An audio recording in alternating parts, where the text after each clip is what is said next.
Listo. Listo. Bueno, buenas noches a todos. Hola, Huguito, ¿cómo estás? Ay, nena, Gabriela, Marina, Nicenia, Maricina. Y ahí, hola, Loki. Bueno, eh, buenas noches a todos y a todas. Gracias por conectarse el día de hoy. Como todos los meses, los primeros días del mes tenemos estas charlas de consultorio psicológico. Una vez más, gracias Priscila por acompañarnos. Para las personas nuevas, ella es Priscila Cárdenas, es psicóloga clínica, tiene mucha experiencia de abordaje familiar para personas con enfermedades crónicas, incluidas la ELA, ¿no? Entonces ya nos viene apoyándose ya muchos meses atrás. Em, y hoy día vamos a hablar sobre, es una sesión con todo sobre los cambios físicos, la disminución de la autonomía en la ELA y cómo lo afrontamos familiares, cuidadores, pacientes, ¿no? Entonces, muchísimas gracias Priscila nuevamente por acompañarnos. No sé si tienes una presentación, entonces pasamos a la presentación. La sección de la presentación siempre la grabamos porque es información general y ya luego cuando pasamos a las rondas de las preguntas ya dejamos de grabar porque ya es un espacio más personal y privado, ¿no? Así que muchísimas gracias. Adelante, Priscila. Ok, gracias Inés por la presentación y vamos a iniciar. Yo sé que acá la mayoría ya tiene bastante conocimiento sobre el tema, sin embargo, hay personas que, como justo mencionaba Gabriela, se han incorporado hace poco y voy a hacer como una especie de mención sobre lo que es la ELA y su evolución brevemente para que haya una, una ruta de abordaje del tema principal, ¿sí? Bueno, el tema central que nos convoca en esta ocasión es la disminución del movimiento corporal en la ELA. Y aquí lo he disgregado por etapas, progresión y manejo, ¿no? Entre ellos principalmente el psicológico, que es mi competencia. ¿Qué es la ELA? Es la esclerosis lateral amiotrófica, es una enfermedad neurodegenerativa progresiva que afecta a las neuronas motoras del cerebro y la médula espinal, encargadas de controlar el movimiento muscular voluntario. Los datos claves sobre ella es las neuronas motoras degeneran y mueren progresivamente, los músculos se debilitan, se atrofian y pierden función, afecta a caminar, hablar, tragar y respirar. La capacidad cognitiva suele mantenerse intacta. Antes de seguir, se me pasó mencionar que es importante si en algún momento algo que conversemos, algo que yo muestre en esta etapa más expositiva, eh, no lo pueden tolerar, les genera mucha ansiedad, siéntanse libres de salir o reincorporarse después de unos minutos, ¿sí? Porque aunque lo conocemos y sabemos y los que viven en su cuerpo esta enfermedad, de todas maneras a veces puede ser movilizante tratar algunos temas, ¿no? Tipos de ELA según el inicio, el 75% de la población con esta enfermedad tiene un inicio en extremidades, formas más común de ELA. Comienza con debilidad en manos, pies o piernas y dificultad para caminar, equilibrio y coordinación. También la debilidad se extiende gradualmente al resto del cuerpo. El 25% restante tiene un inicio vulvar que que comienza con dificultad para hablar y tragar, afecta músculos faciales y de la garganta y puede tener una progresión más rápida. ¿Por qué se pierde el movimiento? La degeneración de las neuronas motoras, hay un daño primero neuronal, las neuronas motoras superiores e inferiores comienzan a deteriorarse. Hay posteriormente señales interrumpidas, el cerebro pierde capacidad de enviar mensajes a los músculos y esto conlleva una debilidad muscular, que los músculos se debilitan, presentan espasmos y se atrofian. Y esto progresivamente genera una parálisis, ¿no? La pérdida se extiende hasta afectar funciones vitales como la respiración. En una etapa temprana, los síntomas pueden ser sutiles y pasar desapercibidos: debilidad muscular, dificultad leve en manos, brazos o piernas, calambres musculares frecuentes e inusuales, fasciculaciones, que son estos espasmos o contracciones involuntarias visibles, rigidez, músculos tensos y rígidos, que se denomina espasticidad, tropiezos, caídas o dificultad con objetos para manipularlos, fatiga, cansancio inusual durante actividades cotidianas. En una etapa intermedia, los cambios en la movilidad se extienden a más regiones del cuerpo. Algunos músculos dejan de funcionar mientras otros aún responden. Hay una dificultad creciente para caminar y hay una mayor necesidad de apoyo, problemas para masticar y tragar alimentos. El habla se vuelve menos clara y hay una dificultad respiratoria leve a moderada. El impacto en la vida diaria se aprecia en mayor dependencia para actividades cotidianas. Se pueden requerir bastones o sillas de ruedas. También puede suceder pérdida de peso por dificultad al comer y posible aparición de ansiedad y depresión. Necesidad de adaptación del hogar, ¿no? Y en una etapa avanzada, la parálisis llega a una incapacidad para caminar, ponerse de pie o usar las manos, dependencia total para actividades básicas. En cuanto a funciones vitales, dificultad severa para respirar, se puede necesitar ventilación mecánica no invasiva. Y en cuanto a la comunicación, hay una pérdida del habla, se recurre a tecnologías de comunicación alternativa y aumentativa. Importantes: a pesar de la parálisis, la mayoría de los pacientes conserva su capacidad intelectual y de razonamiento. Y eso, a diferencia de lo físico,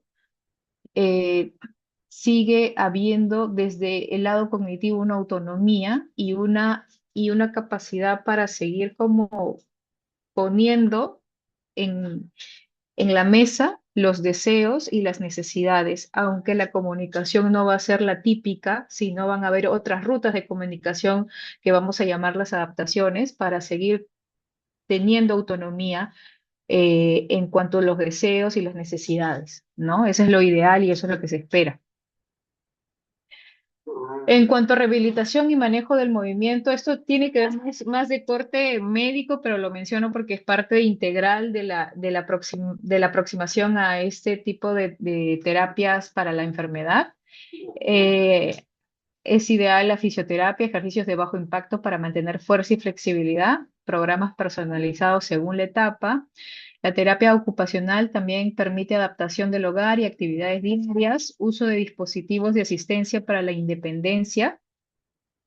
La terapia respiratoria, ejercicios de respiración temprana, introducción gradual de ventilación no invasiva cuando sea necesario, y terapia del habla, que son técnicas para mantener la comunicación, introducción de sistemas alternativos antes de perder el habla, ¿no? Como por ejemplo, algún momento han hablado sobre una app, que no recuerdo ahorita el nombre, si alguien la recuerda lo puede mencionar, que permite como apoyarse para poder seguir comunicándose, ¿no?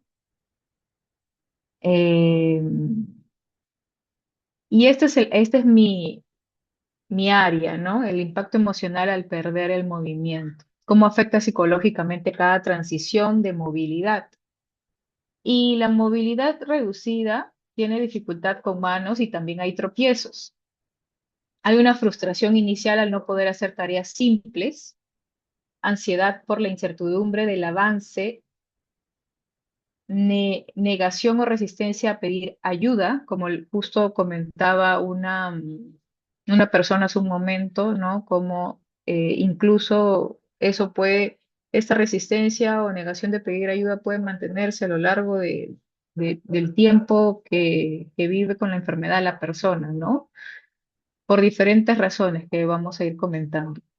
Necesidad de preservar la dignidad, ¿no? Entonces también, si nos ponemos a pensar, cuando comenzamos a tener dificultades para poder hacer cosas que antes resolvíamos con rapidez, sin necesidad de ningún apoyo, cosas diarias, al verse esto cada vez más impactado, afectado y no poder resolver estas cosas que antes eran fáciles de resolver, inevitablemente va a haber una afectación y un daño múltiple a nivel psicológico, ¿no?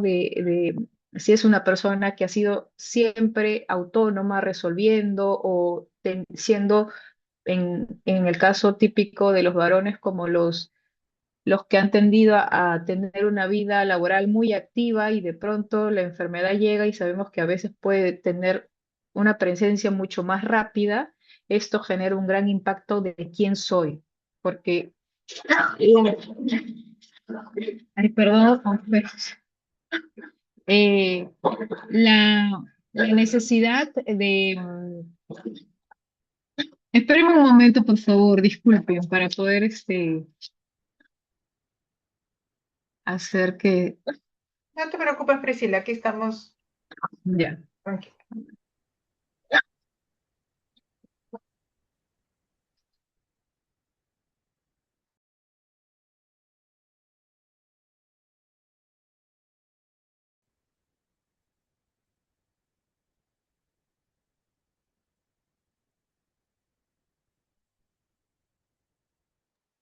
Listo, Priscila, puedes seguir.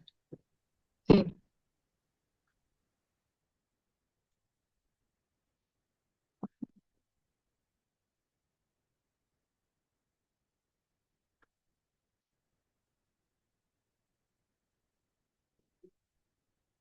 Ah, ya está compartido, no. My screen. Ahí está. Bueno,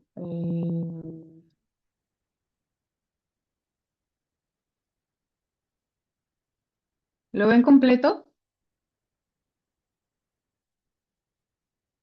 Ahora Sí, sí. Lo- sí se aprecia, sí se aprecia. ok.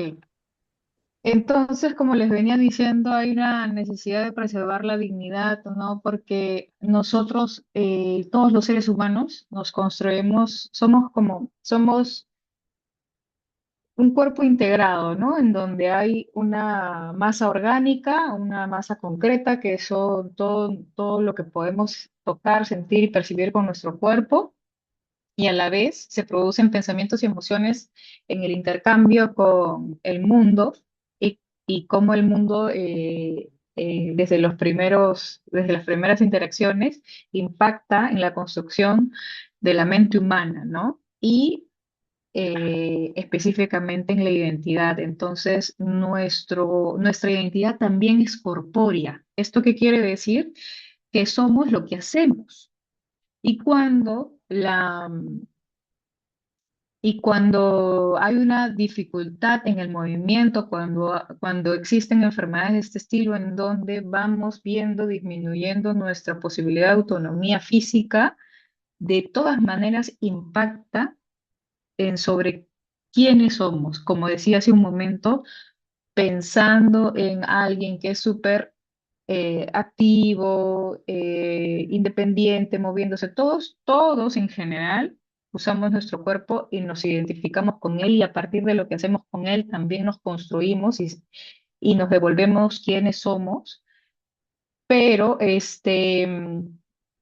y desde esa línea, ¿no? La pérdida de movimiento es una pérdida grande, hay un duelo también y una resignificación que se espera lograr para poder aceptar progresivamente esta pérdida, ¿no? Así como, no sé si ustedes han tenido en algún momento o han experimentado, por ejemplo, algún tipo de operación, algún tipo de cambio físico. Yo he sido, por ejemplo, operada de un juanete comúnmente llamado, y recuerdo haber visto mi pie después de la operación y sentía que no era mi pie. Y fue bien loco porque yo esperaba mucho esa operación porque era muy doloroso el hallux valgus, comúnmente llamado juanete, era muy doloroso para mí para caminar, para todo, pero era parte de mí. He vivido conmigo 30 años, yo tengo actualmente 36. Y desde hace 6 recuerdo la operación cuando vi el pie sin esa protuberancia, me movilizó un montón. Y sentí que no era mi pie, sentí que no, ese no era mi pie. Entonces, imagínense, o sea, pensando desde ese lado cómo el cuerpo es tan importante, ¿no? Y por eso cuando, por ejemplo, hay algún tipo de cambio sobre el cuerpo en su movilidad y en su forma, el impacto es importante a nivel psicológico porque nosotros construimos identidad también a través del cuerpo y su movimiento, ¿no? Por eso hay alta resistencia, alta necesidad de seguir valiéndose por sí mismo, incluso teniendo conciencia de que eso puede generar algún tipo de accidente que también cuando se da afecta psicológicamente porque hay un miedo mayor a volver a caerse, a que pase algo peor, a que la caída sea algo que devenga en una situación de salud peor, ¿no? Entonces hay mucho que tramitar y mucho que resolver y que aceptar y que duelar para aceptar que es el ideal en donde buscamos acompañar a las personas con este tipo de enfermedades, hay previamente que sentir el dolor de la pérdida, que significa perder progresivamente la autonomía del movimiento, ¿no? La autonomía que te genera el movimiento. Entonces, en otro momento, hay un uso de silla de ruedas, en otro momento, una pérdida de la marcha, de la dependencia, ya el movimiento, la pérdida del movimiento se acentúa, ¿no? Y como les decía, hay una crisis de identidad, ya no soy quien era, un duelo por la pérdida de la autonomía, vergüenza o resistencia a usar dispositivos, ¿no? Porque sobre todo a ciertas personalidades, como, como si eso les hiciera perder como valía. Depender es sinónimo de valer menos y por eso hay una vergüenza de tener que depender. No digo que en todos los casos, pero en algunos casos es así porque hay una conformación de eres en tanto puedes hacer cosas, ¿no? Y pensando en esta cultura en donde nos exigimos ser productivos, en donde nos exigimos siempre proveer, siempre este, hacer y dar, ¿no? Eso impacta significativamente a los seres humanos y algunos más que otros, ¿no? Y una depresión al perder los roles sociales y laborales, ¿no? También.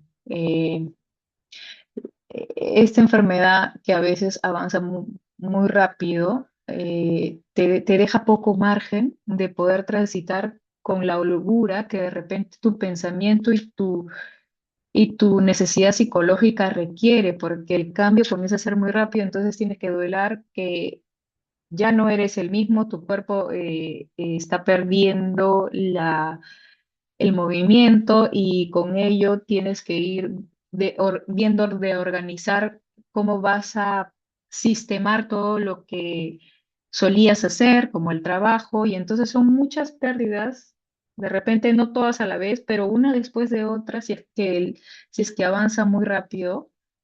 Y también hay un duelo anticipado porque las personas al ir conociendo sobre la enfermedad y viendo, no solamente los que viven con la enfermedad, sino sus familias, van viendo cómo es esta evolución y hay un duelo anticipado, un miedo anticipado, una angustia por todo lo que va a venir.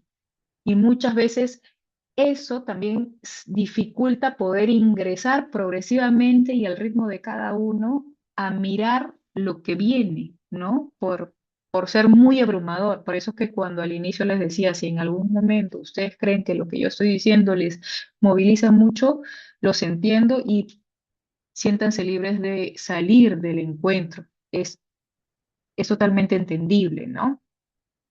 Y finalmente, una parálisis completa en donde hay una dependencia total y una pérdida del habla, un miedo a ser una carga para la familia. Y en realidad esto del miedo de ser una carga no solamente se ve en la parálisis completa, sino más bien desde el inicio, ¿no? Y como les decía hace un momento, se están anticipando a lo que va a venir después y cómo sobre todo por ejemplo, los varones diciendo, ¿cómo voy a hacer una carga más cuando yo era el facilitador del sostenimiento de esta familia, ¿no? Entonces, mucha preocupación por todo lo que era su rol en la casa y por el dinero, por un montón de cosas que antes la persona asumía, ¿no? Entonces eso acentúa un miedo a hacer una carga. Por otro lado, también al avanzar más la enfermedad, también hay una angustia por no poder expresarse y por eso es clave anticiparnos a cada etapa para poder cerciorarnos y adecuarnos y adaptarnos a estas otras formas de comunicación que permitan que el intercambio siga fluyendo, siga dándose, ¿no?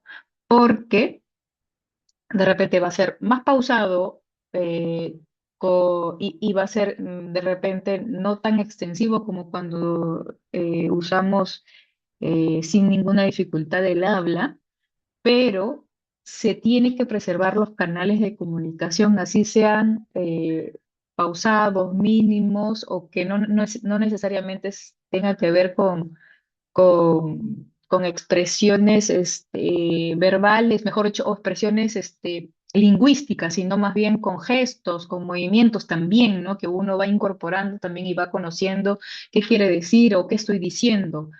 Tener la certeza de que me están entendiendo y también los cuidadores tener la certeza de que comprenden lo que quiere decir su familiar, ¿no? Entonces, el canal de comunicación debería ser transformado de acuerdo a la evolución de la enfermedad, pero nunca como bloqueado, nunca por la necesidad de reducir tiempos, de hacer todo, que yo sé que hay muchos cuidadores que solamente son uno o dos y necesitan como realizar otras cosas a la par y pueden como, bueno, ella esto y esto y esto y hacen las cosas sin consultar a su familiar. Eso es muy también doloroso porque comienza a aparecer una pérdida de autonomía de todo.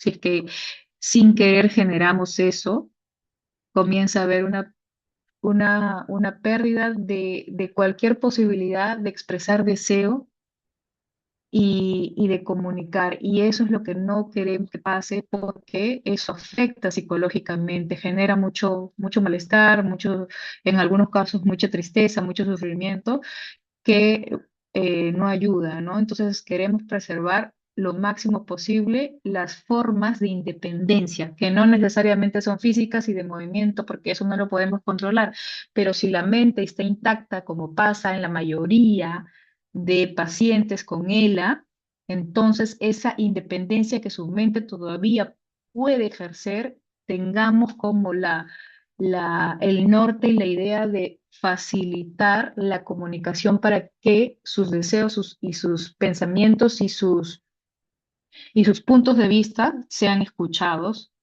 sobre todo con temas que le conciernen a él o a ella, a nuestro familiar o a la persona que vive con él, ¿no? Y bueno, en el impacto emocional también podemos ver una búsqueda de sentido y trascendencia, que también es una forma de resignificar lo que estamos viviendo, ¿no? Entonces, es una situación compleja, difícil. Cada uno va escogiendo las estrategias que siente que le van acomodando, que mejor le hacen sentido. Los que tienen la posibilidad de acompañarse con un profesional van a ir acomodando. No hay solo una sola forma de estar mejor, hay muchas formas, ah, así como hay muchas personas en el mundo, hay muchas formas de construir esa ruta de mejoría en cuanto a lo psicológico para sentir, duelar y, y ¿cómo se llama? Y aceptar los cambios.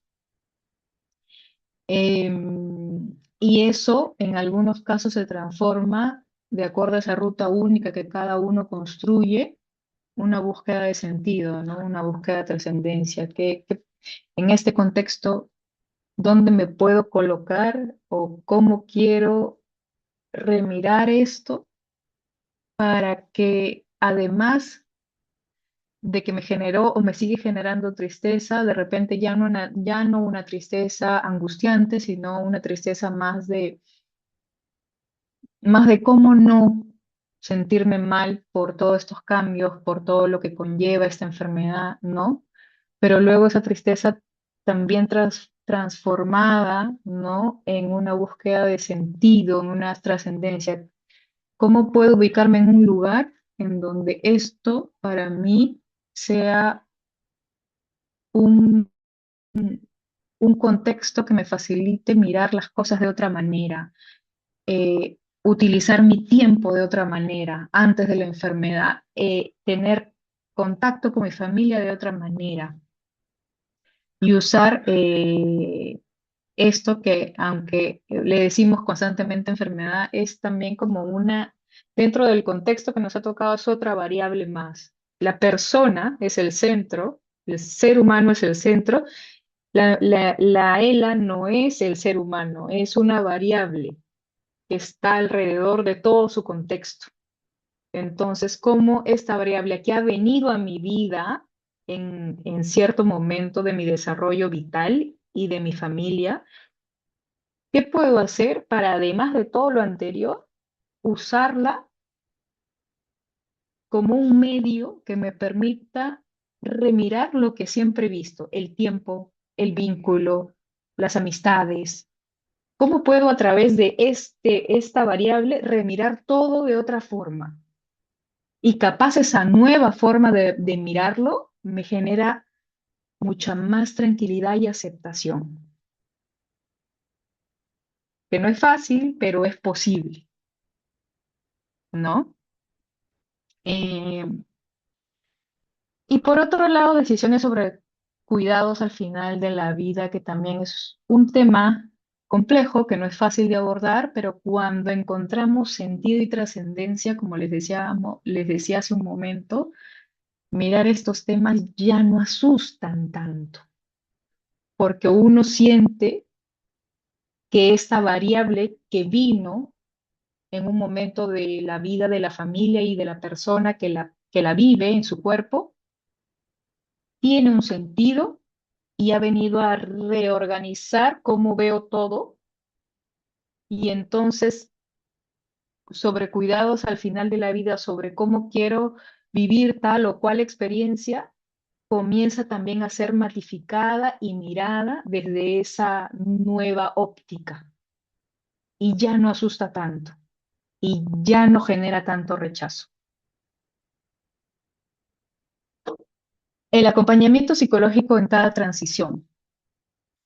En las intervenciones específicas para cada etapa de pérdida de movimiento, en los primeros momentos, y eso es lo que más o menos hago en el acompañamiento que realizo con las familias y los pacientes cuando hago trabajo más personal o más dedicado a una familia o a una persona, hay una psicoeducación sobre la progresión motora, que algunos están más abiertos y otros no, otros necesitan hablar de otras cosas antes de hablar de esta variable que ha llegado a sus vidas, que es la ELA, ¿no? Entonces cada uno a su ritmo y el intercambio también es al ritmo, no solamente es, del habla, sino al ritmo psicológico, al ritmo emocional que cada persona tiene, ¿no?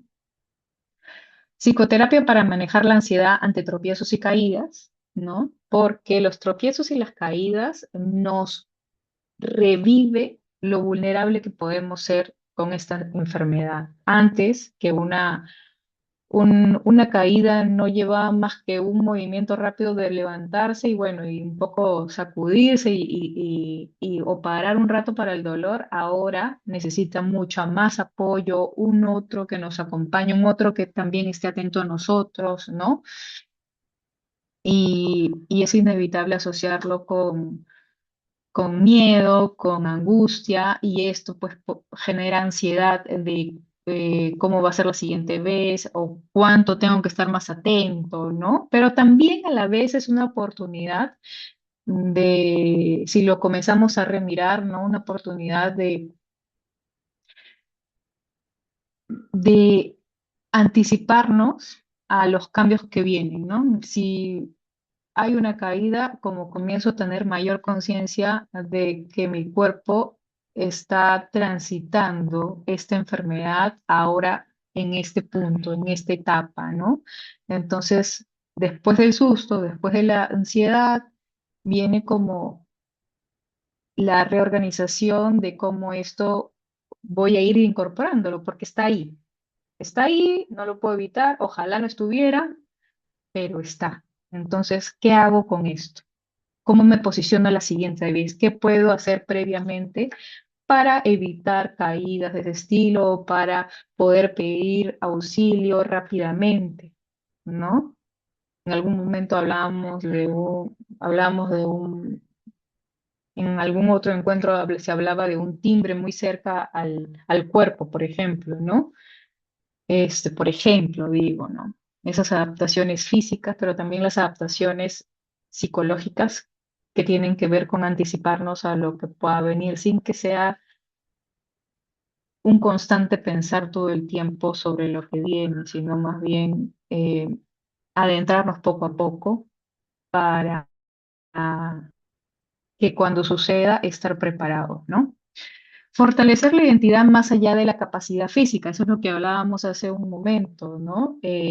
La capacidad física es parte de nuestra identidad, pero no es la única parte, es una parte importante, pero nosotros tenemos otros recursos, las personas que viven con esta enfermedad tienen otros recursos que les siguen permitiendo autonomía, pero ya no desde lo físico necesariamente, y lo físico en transición, sino también desde su intelecto, desde su emocionalidad, desde la capacidad de comunicarse desde otras formas, ¿no? Y por ahí también seguir fortaleciendo la identidad más allá de la capacidad física, ¿no? En un segundo momento en donde, por ejemplo, hay una transición a un elemento mayor de apoyo como una silla de ruedas, hay también procesos de terapia de aceptación para el duelo motor, ¿no? Hay un enfoque psicológico llamado aceptación y compromiso, es una aproximación de actividades concretas o de tareas concretas que te permiten progresivamente aceptar la situación que no puedes controlar, lo que aunque no quisieras está ahí. Y a ver, si ya está ahí y no lo puedo sacar de mi vida, no lo puedo sacar del frente mío, entonces, ¿qué hago con esto? ¿No?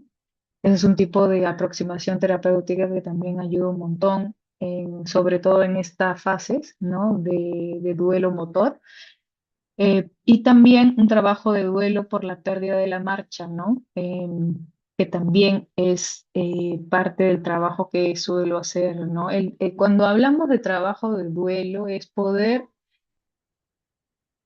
llorar y entristecerse por lo que ya no es como antes y por lo que ya no se va a recuperar.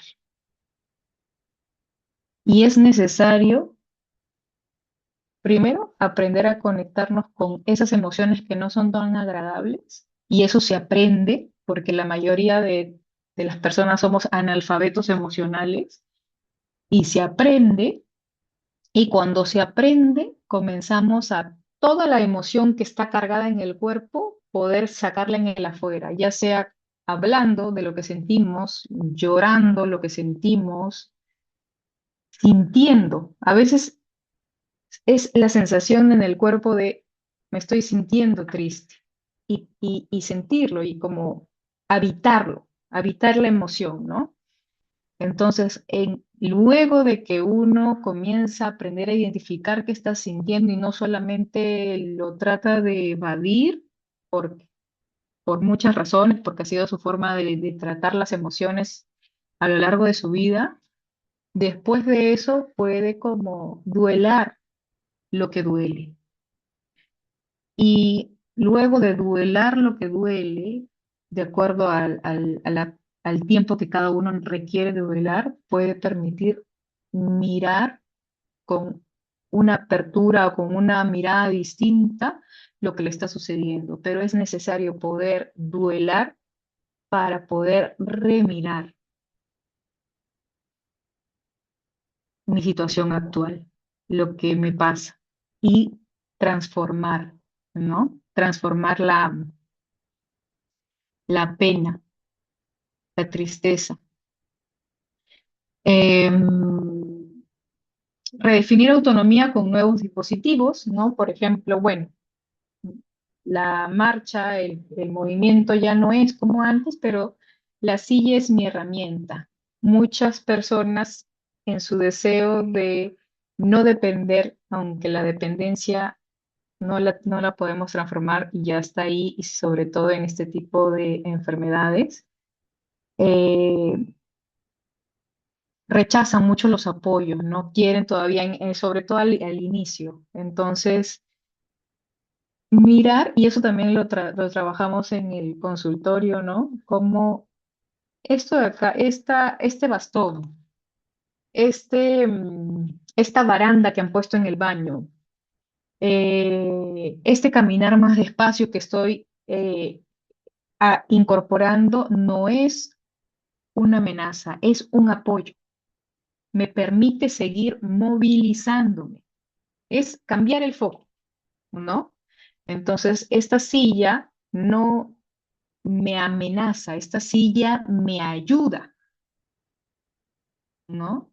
Se me pone hablando, se me viene un ejemplo así como un poco distante, pero a la vez creo que bastante ilustrativo, sobre la cultura peruana a nivel laboral es muy como sancionadora. Creo que en muchas empresas hay como que, cada vez menos seguramente, ¿no? Pero hay mucha gente que no le gusta ser supervisada y no solamente no le gusta, tiene miedo de ser supervisada porque siente que va a ser sancionada por no hacer las cosas lo suficientemente bien, ¿no? Entonces se pone más ansiosa cuando hay un supervisor o alguien que está coordinando y controlando cómo están manejándose los procesos en las empresas o en los trabajos y no ven al supervisor o al observador como un aliado. Ah, él me va a decir lo que no estoy haciendo tan bien y va a hacer que mi trabajo cada vez sea más, más robusto,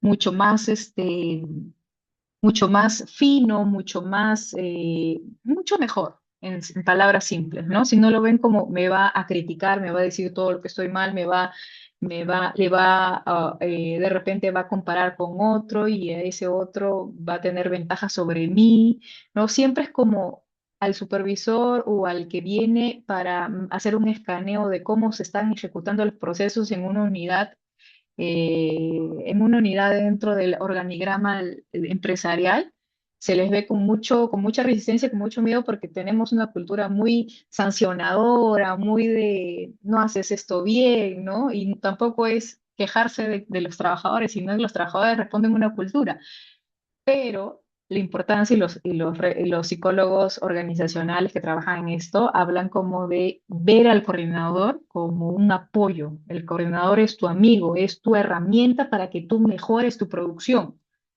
Y haciendo el paralelo con lo que se estaba diciendo, ¿no?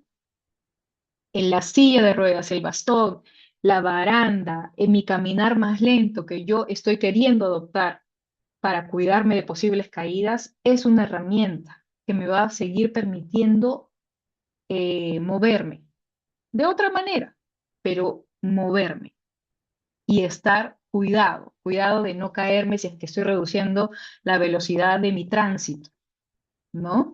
Entonces es hacer un giro de mirada sobre lo que significa cada herramienta que va ingresando a mi vida mientras esta enfermedad va mutando, va avanzando, ¿no? Y en otra etapa de la enfermedad, mucho más avanzada, hay una parálisis y una dependencia total, como venía diciendo en la diapositiva anterior, una terapia de sentido, una terapia de para qué, por qué estoy viviendo esto, para qué me sirve, qué puedo hacer con esto que me ha pasado, con lo que estoy ahora conviviendo, ¿no? Eh, entonces ahí en esa dependencia mayor hay una terapia o se busca que la terapia sea más de sentido, de resignificación, de, de remirar todo y eso como que nos genere mucha más calma, ¿no?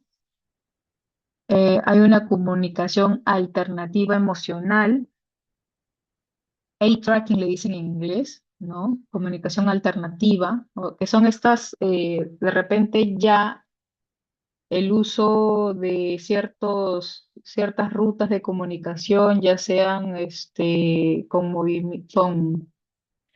con computadora, con movimiento de dedos, cada vez es mucho más difícil de lograr esas rutas de comunicación. Hay una comunicación también que siempre ha existido y que siempre se puede usar, es como la comunicación un- con el parpadeo del ojo y ahí generar códigos de comunicación. Hay como también algunas herramientas o sea, cada movimiento y cada patrón significa algo. Entonces nos reduce el tiempo de expresión de lo que yo requiero, ¿no? Si requiero algo de necesidad básica, si requiero acompañamiento de mi familiar, si requiero escuchar alguna música y todo eso se va como simbolizando en pequeños patrones que también hay la posibilidad como de jalarlo desde una comunicación de ese estilo, ¿no? Acompañamiento paliativo y espiritual, que también mucha gente le ayuda, le da seguridad, le da tranquilidad y está bien, es necesario y siempre va a ser bienvenido cuando le haga sentido a cada persona y a cada familia y cuando genere eh, mayor tranquilidad, ¿no?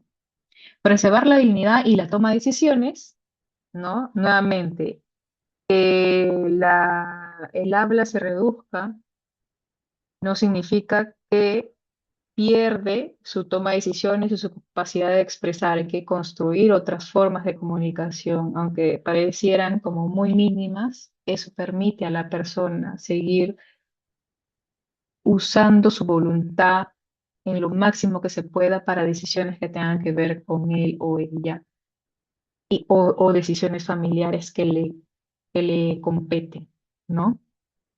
Los principios claves en todas las transiciones es anticipar los cambios, como les decía hace un momento, anticipar los cambios motores y preparar emocionalmente cada transición. Y para eso son, en un primer momento, es conocer psicoeducativamente, como le estoy presentando en estas diapositivas, lo que es en panorama general las etapas, los momentos y qué cada momento conlleva.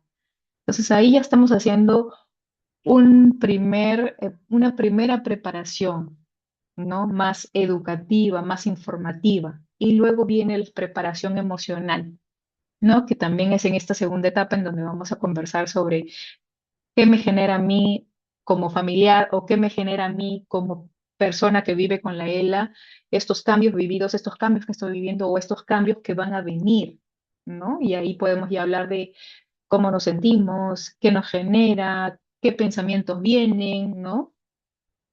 Y, y eso es importante en cada transición, ¿no? Una ruta informativa y una ruta de acompañamiento emocional y también las adaptaciones físicas y remirar desde otra óptica lo que, por ejemplo, las herramientas como un bastón, como una baranda y todas estas adaptaciones en el ambiente, en la casa, significan. Son aliados, son apoyos, no son amenazas, aunque es difícil y no pretendo que se transforme de un día a otro. Nada que tenga que ver con los seres humanos es una transformación inmediata, pero sí se atina a que sea progresiva y a mirarlo desde otra manera para que se transite lo mejor posible esta enfermedad. Incluir al paciente en las decisiones sobre adaptaciones y dispositivos de movilidad, qué le parece, cómo se siente, cómodo, no cómodo, le podría dar una oportunidad, hay que hacer un esfuerzo de, ¿no? Por ejemplo, también ha pasado mucho y eso no tiene, esto de acá no es bueno, sí, es con el BIPAP, he escuchado en muchas ocasiones, ¿no? Como mucha gente no lo quiere usar y el BIPAP puede ser incómodo porque todo nuevo es incómodo, todo nuevo es algo que tenemos que adaptarnos y el proceso de adaptación es un proceso, en algún momento acaba y uno ya se siente mejor progresivamente con este aparato que llega a nuestra cotidianidad. Pero el BIPAP, si pensamos en qué es el beneficio que me va a traer, es si estoy teniendo dificultades para respirar, sobre todo en las noches, no voy a tener un descanso lo suficientemente reparador, porque la dificultad para respirar me va a hacer despertarme y si encima lo asocio a que me ahogo o cuestiones de este estilo, me angustio, me asusto y duermo nada. Y al día siguiente cobro la factura de no haber dormido bien porque el sueño es importantísimo para tener calidad de vida y poder hacer mi día posterior lo mejor posible, ¿no? Entonces, el BIPAP, si me va a ayudar a respirar mejor, para dormir mejor y eso que no sea un suplicio al día siguiente, mi sueño, mi cansancio, mi dolor de cuerpo, entonces lo voy a tratar de incorporar y de mirarlo de esa manera. Es mi aliado, ¿no? Y yo sé que no es fácil la adaptación. Nada es fácil en adaptaciones, menos para los seres humanos. Pero hay que hacer un esfuerzo para luego cosechar los frutos, los beneficios, ¿no? Eh, Mindfulness adaptado a la capacidad motora actual del paciente. El mindfulness es un tipo también, y seguramente ahí de repente Inés nos puede también, si gusta, dar como una apreciación, porque tal vez lo conoce, me imagino que sí. El mindfulness es una técnica de respiración que facilita, sobre todo en estados ansiosos, como una baja de la ansiedad a través de la respiración y también de la concentración activa, ¿no? En donde siempre estamos como pensamientos que nos angustian y estamos siempre en la mente y no estamos en el cuerpo. Entonces, el mindfulness, y esto lo digo como muy también así a grosso modo, de todas maneras hay amplio por hablar del mindfulness, este, es concentrarte en cada movimiento de tu cuerpo y en cómo se siente tu cuerpo. ¿Está caliente? ¿Está frío? ¿Me duele el hombro? Cuando respiro, el aire, cómo ingresa a las fosas nasales, todo lo que tiene que ver con mientras vivo y estoy aquí, cómo funciona, cómo se siente todo mi cuerpo, cómo huele este ambiente, todo lo sensorial, que te permite sacar un rato los pensamientos y estar aquí, ahorita, en este momento. Y eso ayuda también al descender de la ansiedad y la angustia que nos puede, como se nos puede activar cada tanto, sobre todo en estos procesos, ¿no? Y en cuanto a la familia y cuidadores ante la pérdida de movimiento, cómo acompañar a la familia en cada etapa de la pérdida motora progresiva, desafíos por etapa, ¿no? Hay una necesidad de adaptación del hogar con cada pérdida de movilidad, un duelo familiar anticipado en cada transición, un aumento progresivo de la carga física del cuidado, porque también al tener mayor restricción de la movilidad, hay también un apoyo de los cuidadores y si son los también a la vez familiares de mayor puesta del cuerpo para ayudar en los movimientos, para ayudar en las necesidades básicas, para apoyar, ¿no?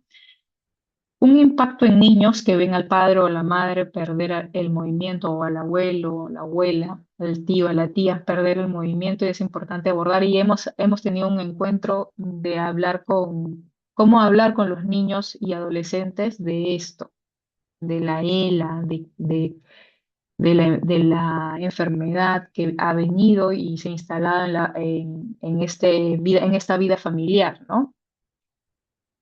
Una redistribución de roles al avanzar la dependencia, como decíamos, ¿no? Y también lo hemos hablado varios, o sea, los cuidados de calidad, ya sean para enfermeros o para familiares que son cuidadores constantes, se requiere que sea alternado. Ningún cuidado de calidad lo puede ejercer una sola persona, incluso siendo muy joven, muy instruida, muy conocedora de técnicas y todo. No hay cuerpo que esté todo el tiempo, 24/7, suficientemente enérgico para sostener el acompañamiento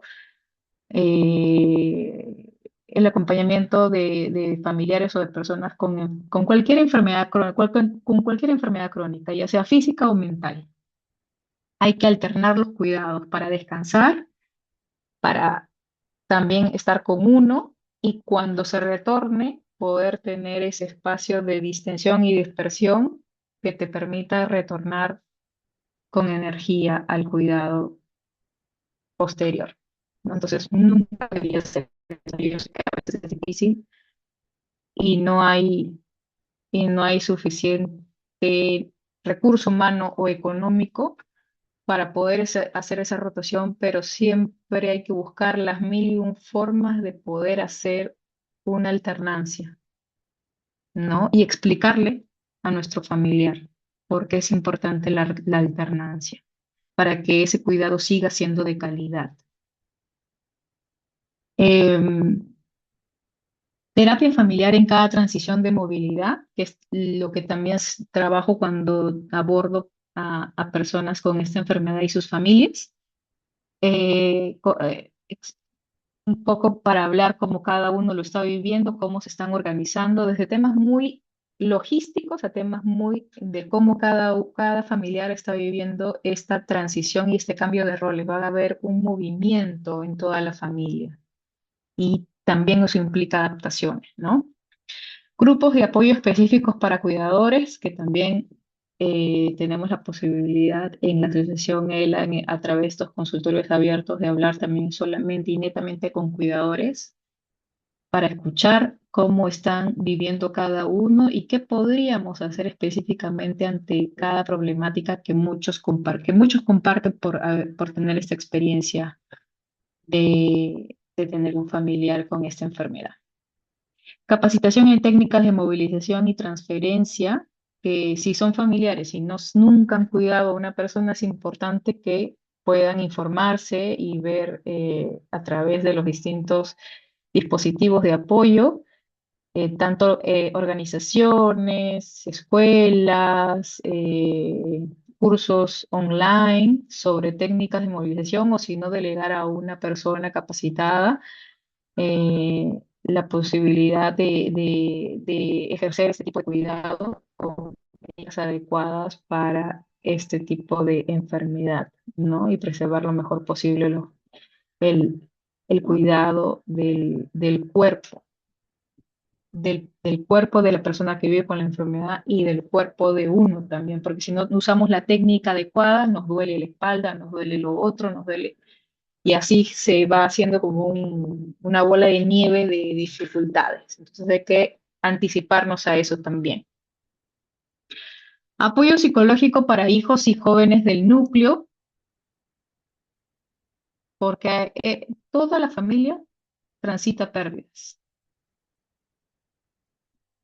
La pérdida del movimiento que vive la persona y la pérdida de cómo veíamos a nuestro familiar y cómo se va transformando también por la enfermedad, cómo era y cómo va siendo, es todo un tema también que sobre todo a jóvenes e hijos es importante tratarlo, ¿no? Porque a veces no manifiestan ningún tipo de dificultad aparente, pero todo lo que sucede en la familia de todas maneras afecta, sobre todo cuando hay estas situaciones, ¿no? Entonces es importante como abrir el espacio para poder escuchar y ver qué está pasando. Planificación conjunta de cuidados al final de la vida, que también incluye a los familiares, ¿no?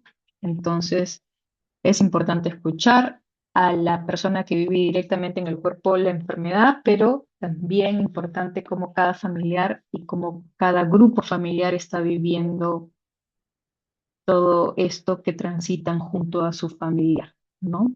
Y qué piensan, cómo lo viven, qué les preocupa, y poder a partir de esa apertura y lo que estamos afrontando en nuestra intimidad interna, personal, sacarlo en lo familiar y a partir de ahí construir algo que nos permita dar como una respuesta mucho más cómoda, mucho más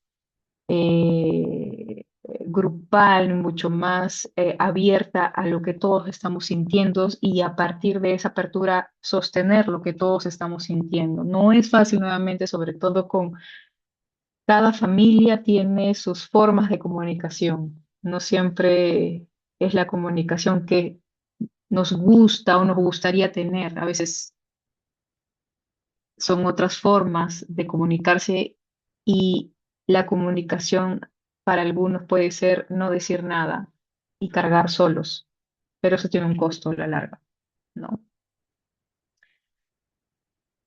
Y nuevamente no es hablar porque necesitas hablar y presionar, sino es abrir el espacio y que los otros o que cada miembro de la familia se dé cuenta que hay la posibilidad y que cuando se sientan listos hay ese lugar, ¿no?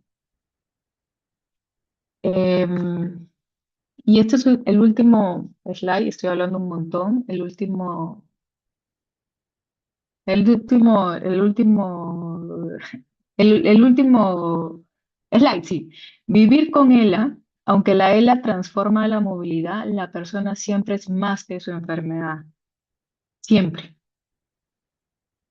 no lo, no lo duden. Es importante buscar un equipo médico multidisciplinario, planificar con anticipación junto a sus seres queridos, aprovechar la tecnología y los dispositivos de las comunidades y las organizaciones,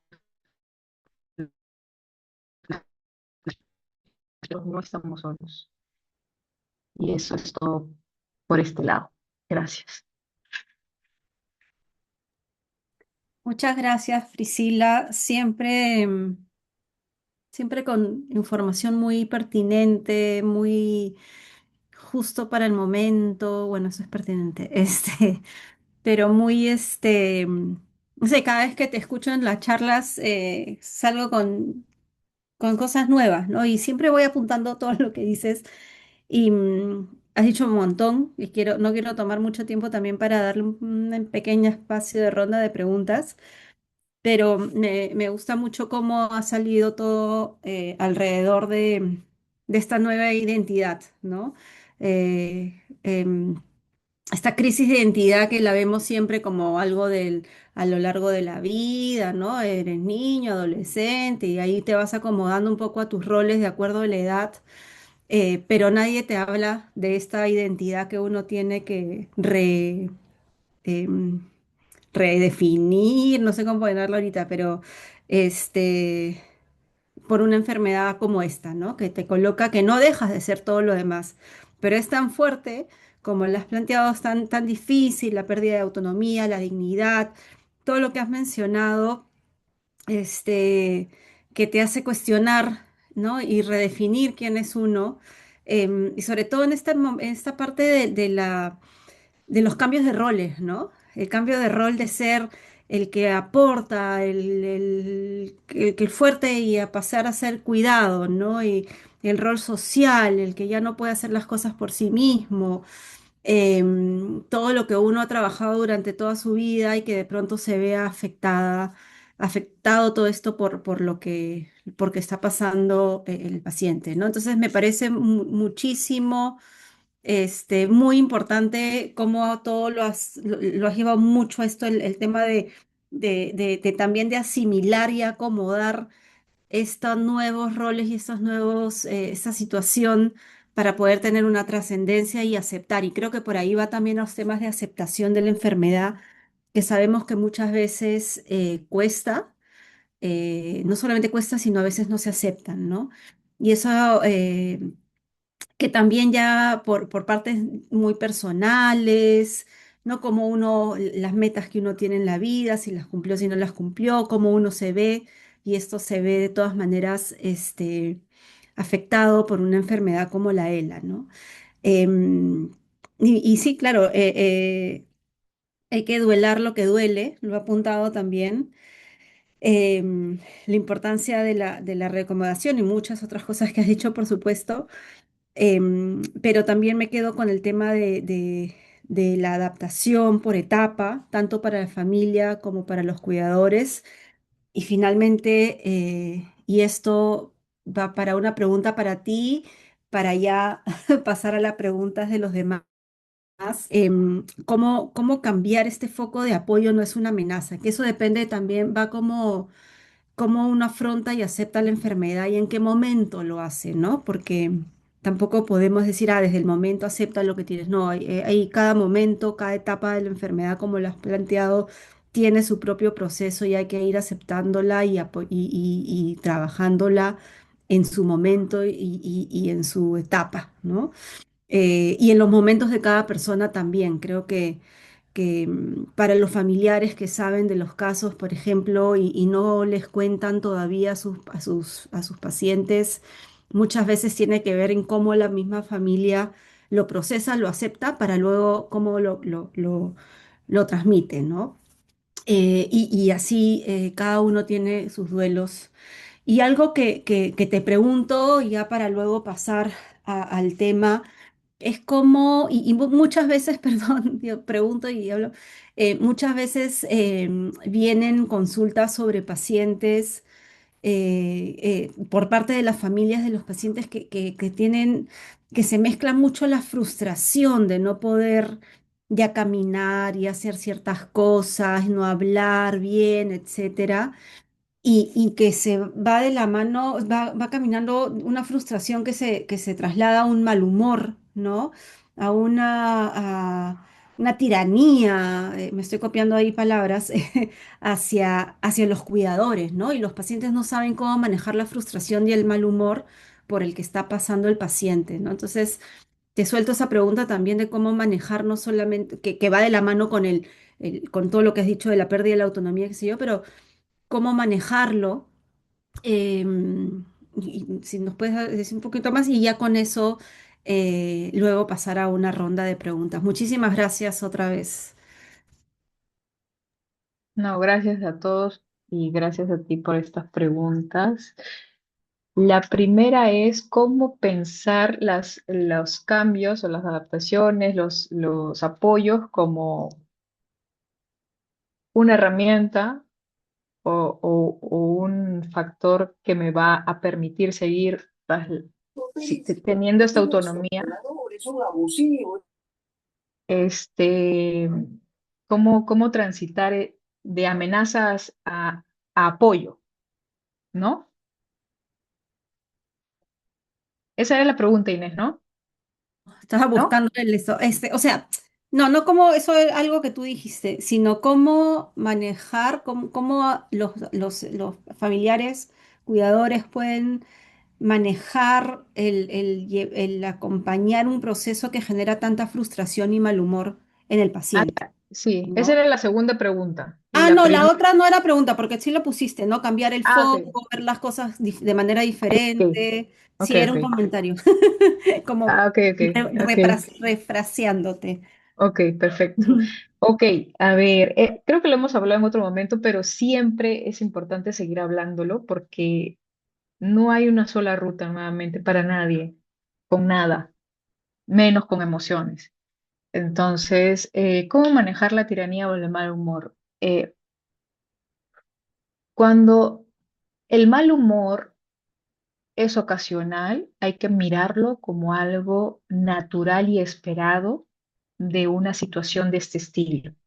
¿Cómo no me voy a enojar? ¿Cómo no me voy a frustrar? ¿Cómo no voy a estar colérico con el mundo, con Dios, conmigo, con todos, con el destino, cuando vivo algo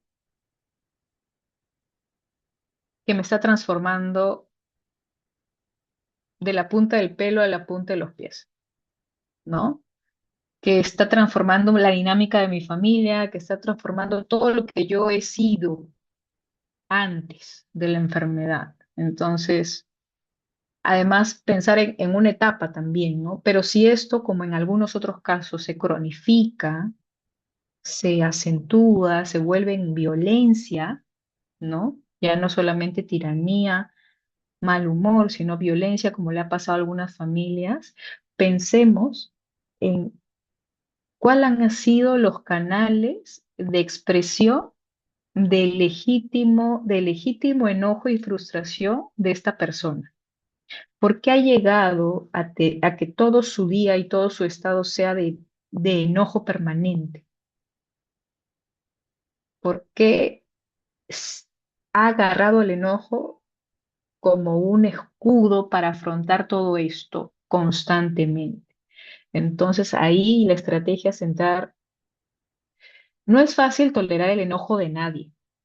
El enojo es una emoción, la frustración, la cólera es una emoción no agradable y lo que nos va a generar es rechazo, ¿no? No vamos a querer abrazar el enojo ni nuestro ni de los otros. A algunos el enojo de otros los asusta por las experiencias previas que han tenido y también es intolerable, sobre todo cuando viene así tan desbordado y desmedido, no queremos como. Y ojo, esto no significa que vamos a tolerar violencia. Es importante poner límites, ¿no? Decir, a ver, está bien, veo que estás enojado, veo que no te gusta esto, pero, por ejemplo, no voy a permitir que me insultes. No voy a permitir que tires la comida y rompas las cosas. No voy a permitir que, y así lo que cada uno no quiere permitir, y eso es puesta de límites. Eso no tiene que llegar a un grito y una violencia de ida y vuelta, pero sí una firmeza, porque hay cosas que se tienen que frenar para que no escale, para que la persona no piense que eso va a ser el cotidiano y sea invivible y dificultoso acompañar, porque cuando no ponemos frenos, la mente del ser humano es, puedo llegar hasta ahí, ok, voy a seguir hasta ahí y voy a avanzar. Porque el enojo es tanto, la frustración es tanto, que además no solamente es un enojo, es el enojo acentuado, en el fondo es un dolor muy grande. Entonces voy a desbordar mi dolor y mi enojo y voy a salpicarlo a todo el mundo todo el tiempo porque no lo puedo manejar y me tienen que aguantar. Y si nosotros no ponemos frenos, que son cuidadores de nosotros y del otro, eso se desborda y se vuelve inconvivible, no acompañable. Y no queremos llegar a esos puntos, ¿no? Entonces siempre es importante la puesta de límites para que el otro entienda que aunque tenga mucho enojo, es entendible, pero no aceptable ciertas conductas. Te entiendo y tienes razón de estar enojado, pero no te voy a aceptar que me insultes. No te voy a aceptar que me agredas. No te voy a aceptar que tires cosas y me asustes, ¿no? Entonces, eso en un primer momento importante aclararlo y también encontrar el límite, para no perder la idea, el límite también contiene, hace que el enojo no se desborde. Contiene y es un primer freno también al enojo grande desbordado, un primer, ¿cómo se dice? Contenedor, ¿no? Sí, un primer contenedor. Y luego ir ingresando muy de a pocos, ¿no?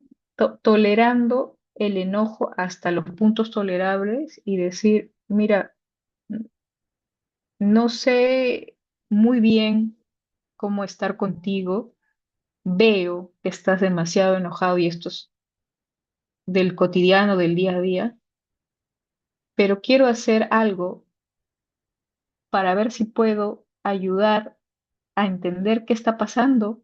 Que Yo sé y veo cosas, pero no sé si hay algo más que está pasando o algo que puedo ofrecerte para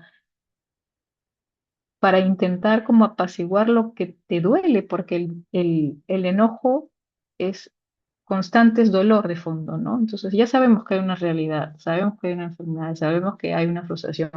Hay que encontrar los espacios, los canales para ir des- descomprimiendo la olla a presión que es el enojo, ¿no? Descomprimiendo como espacios. Y si no lo abre, no podemos nosotros buscar la ayuda profesional que permita a transitar esa fase, ese momento, y que posteriormente la regulación del enojo vaya siendo aprendida y adquirida y también acompañada por los familiares cuando la bomba, el máximo estallido o el máximo auge de eso descienda con espacios, con canales de desfogue, ¿no? Entonces, toda emoción necesita ser experimentada, vivida y acogida en el cuerpo para poder, para que transite, para que se vaya, ¿no? Entonces, si la dejamos, se cronifica, se vuelve enfermedad psicosomática, dermatitis, caída de cabello, baja de peso, un montón de enfermedades psicosomáticas es que se expresan a través del cuerpo, ¿no? Entonces, importante como abrir estos espacios poquito a poco. A veces al inicio de repente no nos va a permitir nada, pero la disposición de querer hacer las cosas de diferente manera y de estar ahí para acompañar ese malestar es un primer paso significativo que la persona no lo pasa desapercibido, ve la intención del otro, ¿no? Entonces eso va a ir como progresivamente echando frutos. Y si no es posible, porque no es fácil, hay que ver si alguien de la familia, otra persona de la familia cercana que conoce la realidad, tiene mayor acercamiento, tiene mayor afinidad, está como más dispuesta a la persona está más dispuesta a aceptarla. O la posibilidad como decía, ¿no? De acompañamiento profesional por una temporada para tratar eso que ya se cronificó, que ya se engrandeció tanto. Y por ahí iría la sugerencia. Bueno, muchas gracias, Priscila. Creo que podemos pasar a una breve ronda, son 8:30, casi 8:25. Tú nos dices hasta qué hora es tu espacio para pasar a ya las rondas de preguntas. A partir de ahora ya dejamos de grabar, por si acaso, así que siéntanse libres de preguntar en este espacio seguro. Queda acá y estamos para apoyarnos. Y como Priscila dijo en una charla anterior, conversando nos reforzamos, nos acompañamos también.